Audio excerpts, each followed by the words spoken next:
Lorsque nous écoutons la parole de Dieu qui est proclamée en ce jour de fête, nous sommes frappés de la différence d'attitude entre l'homme du jardin de la Genèse et la Vierge Marie lors du récit de l'Annonciation. D'un côté, l'homme, après avoir désobéi à Dieu, se cache de son regard, se cache du regard de Dieu. Il ne veut pas se laisser rencontrer parce qu'il a peur. De l'autre côté, au contraire, Marie, dans sa simplicité, dans sa pureté, reçoit la visite de l'ange, l'écoute et reçoit de sa part la parole du Seigneur dans un cœur totalement disponible. Oui, quel contraste entre ces deux situations, entre ces deux attitudes.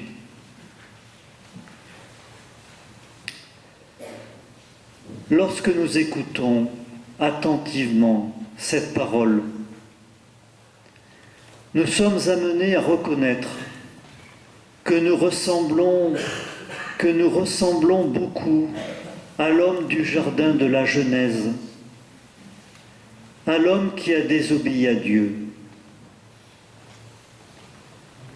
Nous sommes chacun pour notre part cette personne qui a honte et qui se cache du regard de Dieu.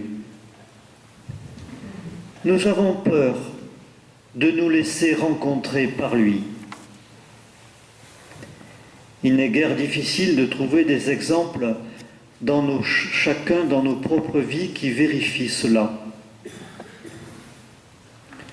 Nous avons beaucoup de difficultés à vivre libres sous le regard du Seigneur parce que nous n'acceptons pas son regard qui nous demande de nous ajuster à sa sainteté. Nous résistons à nous laisser rencontrer par celui qui vient nous demander de nous rendre disponibles à sa volonté. Nous préférons conduire notre vie par nous-mêmes et n'aimons guère être dépendants d'un autre, dont pourtant nous croyons et savons qu'il nous aime et veut nous rendre libres comme lui. Oui, nous sommes des héritiers de cet homme-là, de cet homme qui a désobéi à Dieu et ce faisant, s'est éloigné de lui. Il ne faudrait pas que ce constat lucide et humble également nous empêche de voir que nous sommes également et bien plus profondément encore des héritiers du Christ qui est venu réparer ce que le premier homme avait cassé. Ce que le premier Adam avait abîmé, le nouvel Adam l'a guéri. Merveille de l'amour de Dieu qui n'abandonne pas l'homme à son sort et vient à sa recherche pour qu'il puisse de nouveau vivre libre et heureux sous son regard. Nous savons tous, si nous voulons rester humains, que ce soit pour chacun d'entre nous, que ce soit aussi pour ceux qui nous entourent, il nous faut nous comprendre comme quelqu'un à qui le Christ s'est uni pour toujours et jamais ne nous laissera tomber. L'apôtre Saint Paul ne dit pas autre chose lorsqu'il affirme « En Jésus, Dieu nous a choisis avant la création du monde pour que nous soyons dans l'amour, saints et irréprochables sous son regard. » Oui, Dieu nous a choisis pour que nous soyons saints et irréprochables sous son regard. Il nous a choisis pour que nous soyons immaculés.